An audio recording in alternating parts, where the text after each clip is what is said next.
नमस्कार सभी को। इस वीडियो में हम लोग समझेंगे डिस्क्रिप्शन ऑफ व्हीकल मूवमेंट्स।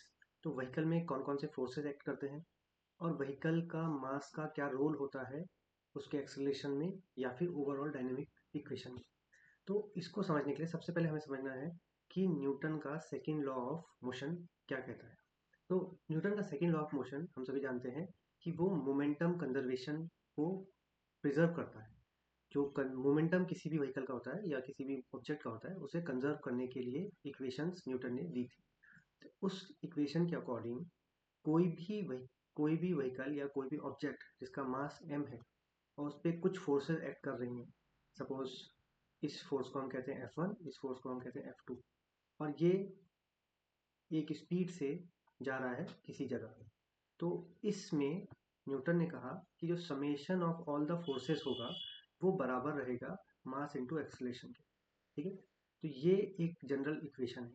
अब इसको हम व्हीकल के टर्म्स में समझेंगे कि ये दो फोर्सेस का हम नाम दे देते हैं। इसको बोल देते हैं ट्रैक्टिव फोर्स जो in the direction of vehicle है, और दूसरे को हम कह देते हैं रजिस्टिव फोर्स जो opposite to the direction of vehicle है। इन दोनों को जब हम सम करेंगे, sum of all the tractive forces, sum of all the resistive forces, उनका जो डिफरेंस है वो बराबर होगा मास इनटू एक्सेलरेशन। ये है हमारा d v by d t, यानी कि differentiation of velocity is acceleration. अब यहाँ पर एक एक्स्ट्रा फैक्टर है, वो है डेल। ये डेल जो फैक्टर है ये हमारा कहलाता है इनर्शिया का फैक्टर। ये होता है factor due to rotational inertia. अब ये इसलिए आया है क्योंकि यहाँ पर तो इक्वेशन सिंपल बन रही थी क्योंकि मोमेंट लीनियर था। ये मूवमेंट लीनियर था, मतलब ऐसा मास है और ये मास इस तरीके से जा रहा है। ठीक है, लेकिन हमारे मोटर के केस में जो मोटर होती है या जो टायर्स होते हैं उसमें जो पावर जनरेट होता है वो होता है रोटेशनल, यानी कि टॉर्क होता है। ठीक है, और रोटेशनल जब भी मूवमेंट आता है और स्पीड होती है ओमेगा में या फिर आरपीएम में, इन दोनों में हो सकती है स्पीड। तो ये दोनों रोटेशनल है। अब इसको अगर रोटेशनल में फिट करना है तो एक इंपॉर्टेंट फैक्टर है इनर्शिया का। तो इनर्शिया को भी कहीं ना कहीं मास के साथ एडजस्ट करते हैं हम लोग। तो वो इस तरीके से करते हैं कि मान लो किसी चीज़ का मास है 200 किलो, और 200 किलो के मास को ड्रैग करना और 200 किलो के मास को लेकर रोटेट करना, दोनों में एक डिफरेंस आता है, वो आता है इनर्शिया का। उस डिफरेंस को मैनेज करने के लिए हम कहते हैं ये है हमारा मास, इक्विवेलेंट मास, जो कि होगा 200 into some factor, inertial factor 1.05, तो या 1.1 ले सकते हैं सिंप्लिसिटी के लिए। तो ये 220 किलो, यानी कि अगर 220 किलो के मास को लीनियर ले जाएंगे तो वो लगभग बराबर एक्ट करेगा जैसे 200 किलो के मास को रोटेट करेंगे, को लेकर रोटेट करेंगे। तो इसलिए ये फैक्टर डेल फैक्टर आता है। अब फोर्सेस पे आते हैं। तो फोर्सेस दो तरीके की फोर्सेस है। एक जो driving force provided by the electric motor या आईसी इंजन, जो फॉरवर्ड ले जा रहा है गाड़ी, उसे बोलते हैं ट्रैक्टिव फोर्स, जो ट्रैक्शन प्रोवाइड कर रहा है। और दूसरा होता है total force acting on a vehicle at a given speed which is opposing. इसका ये अपोजिंग नेचर का है। ओके, ये अपोज कर रहा है, इसे बोलते हैं रजिस्टिव, ये रजिस्ट कर रहा है गाड़ी को आगे जाने से। ओके, अब इसको हम यहाँ समझेंगे कि ट्रैक्टिव फोर्स तो बहुत सिंपल है। जो भी फोर्स मोटर जनरेट करेगा वो ट्रैक्टिव फोर्स कहलाएगा, या जो भी फोर्स आईसी इंजन जनरेट करेगा वो ट्रैक्टिव फोर्स कहलाएगा। अपोजिट फोर्स कौन है? रजिस्टिव। रजिस्टिव फोर्स तीन प्रकार का होता है। एरोडायनेमिक ड्रैग होता है, ये हवा की वजह से होने वाले फ्रिक्शन या होने वाले ड्रैग को कहते हैं एरोडायनेमिक ड्रैग। दूसरा है रोलिंग रेजिस्टेंस, इन तीन, और तीसरा है gradient resistance. Gradient resistance slope की वजह से होता है। रोलिंग रेजिस्टेंस टायर और सरफेस के कांटेक्ट की वजह से होने वाला रेजिस्टेंस होता है। इन तीनों को हम बहुत डिटेल में समझेंगे, लेकिन इन तीनों का एक्सप्रेशन को एक बार देख सकते हैं। ये एयर ड्रैग का, एरोडायनेमिक ड्रैग का एक्सप्रेशन है, जिसमें रो यहाँ पर बता रहा है डेंसिटी ऑफ एयर, जो कि इंपॉर्टेंट होती है स्पेशली हाई स्पीड में। ये एडी होता है फ्रंटल एरिया, मतलब गाड़ी अगर इस तरीके की है, ये टेस्ला का साइबर ट्रक हम मान सकते हैं, तो ये जो फ्रंटल एरिया है इसे बोलते हैं हम एडी। सी डी होता है हमारा कोफिशियंट, ये कांस्टेंट होता है, तो डिपेंडिंग ऑन व्हीकल होता है।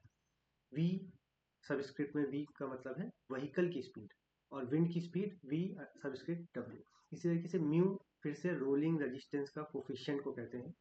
एम जी मास और एक्सेलेरेशन होता है, और थीटा जो है हमारा वो एंगल है कि रोड का एंगल कितना है, ये पॉजिटिव नेगेटिव दोनों से। अब यहाँ पर समझते हैं हम कि मोटर से जो पावर जा रहा है वो कैसे व्हीकल तक पहुँच रहा है। यहाँ पर व्हीकल है। ओके, यहाँ पर व्हीकल है, तो मोटर से जो फिलहाल जो मोटर्स हैं उनमें एक प्रॉब्लम ये है कि वो डिज़ाइन परफेक्टली व्हीकल के लिए नहीं हुई, लेकिन अब होनी शुरू हो रही है जो परफेक्ट व्हीकल के लिए हो रही है। तो यहाँ पर हमें गियर रेशो की ज़रूरत इसलिए पड़ती है क्योंकि व्हीकल में जनरली क्या होता है कि स्पीड ज़्यादा होती है और टॉर्क कंपेरेटिवली कम होता है अगर व्हीकल से कंपेयर करें। तो कोई एक मोटर है जो 20 न्यूटन मीटर जनरेट करती है और स्पीड में घूमती है 1500 आरपीएम, या फिर रेडियन पर सेकंड में लिखेंगे तो हम 157 रेडियन पर सेकंड। ये दोनों रोटेशनल स्पीड की यूनिट्स है। तो 20 न्यूटन मीटर से काम नहीं होता है। व्हीकल का मास 200-300 किलो है, कहीं 1000 किलो है, तो वहाँ पर कम से कम 200 300 400 न्यूटन मीटर चाहिए। लेकिन स्पीड उतनी नहीं चाहिए क्योंकि 1500 आरपीएम से अगर टायर को घुमा दोगे तो स्पीड बहुत ज़्यादा आएगी। ठीक है, तो उतनी हमें चाहिए नहीं। हमें चाहिए पावर ज़्यादा और स्पीड ठीक ठाक चाहिए कि 50 60 80 किलोमीटर पर आवर से चले गाड़ी। तो उसके लिए हम एक गियर रेशो यूज़ करते हैं। सपोज हमने 10 का किया तो यहाँ पे टॉर्क इंक्रीज हो गया टू 200 न्यूटन मीटर और स्पीड कम हो गई 150 न्यूटन मीटर, या फिर यहाँ कह सकते हो 15.7 रेडियन पर सेकंड। इसको, ये रोटेशनल है सब। अब रोटेशनल को लीनियर में कैसे कन्वर्ट करें, क्योंकि व्हीकल तो हमारा लीनियर जाता है, स्पीड भी लीनियर में आती है, किलोमीटर पर आवर या मीटर पर सेकंड में भी ले सकते हो।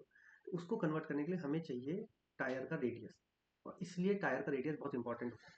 जितना ज़्यादा टायर का रेडियस होगा उतना फोर्स कम रहेगा लगेगा, या अट्रैक्टिव फोर्स उतना कम चाहिए होगा। और जितना टायर का रेडियस ज़्यादा होगा उतना ज़्यादा व्हीकल स्पीड पकड़ेगी। ठीक है, तो यहाँ पर हम देखेंगे कि ओमेगा जो है ये है 15.7 और ये टायर का रेडियस है मीटर में, तो ये हमारी व्हीकल की स्पीड आती है मीटर पर सेकंड, और ये आता है हमारा न्यूटन।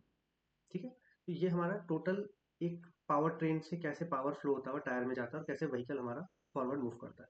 तो ये पूरा का पूरा हमारा क्या है, डिस्क्रिप्शन ऑफ व्हीकल मूवमेंट से। व्हीकल मूवमेंट में तीन ही चीज़ इंपॉर्टेंट है, व्हीकल का मास कितना है, एक्सेलेरेशन कितना है, और टोटल फोर्सेस कितनी एक्ट कर रही है।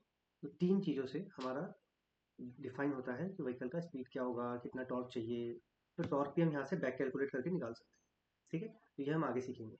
तो इस वीडियो के लिए इतना ही, धन्यवाद।